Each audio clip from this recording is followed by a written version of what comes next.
السلام عليكم يا جماعة، مين فينا ما بيحبش شوربة الفراخ؟ طبق دافئ كده في الشتاء يدفي الجسم والروح.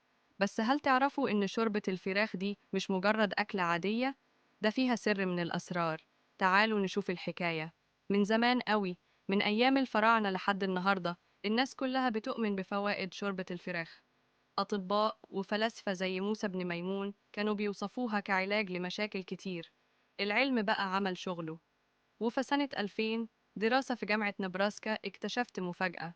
شوربة الفراخ بتوقف حاجة في الجسم اسمها خلايا الدم البيضاء اللي بتعمل التهابات، يعني بتساعدك تخف بسرعة. مش بس كده، الشوربة فيها كارنوزين، دي مادة بتحمي الجسم من الأضرار اللي بتسببها المواد المؤكسدة، ودي بتزود المناعة وبتخليك أحسن. متنساش إن تأثير الوهم بلاسيبو مهم برضه، يعني إحساسك بالراحة واهتمامك بصحتك بيخليك تخاف أسرع. طب وكلمة بنسلين يهودا أو مضاد حيوي يهودا دي إيه؟ دي حتة كوميدية كده بتوصف الشوربة كعلاج للبرد.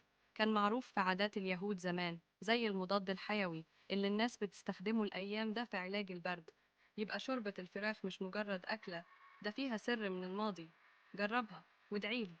متنسوش تعملوا لايك وشير وسبسكرايب عشان تشوفوا فيديوهات أكتر، وبالهنا والشفا.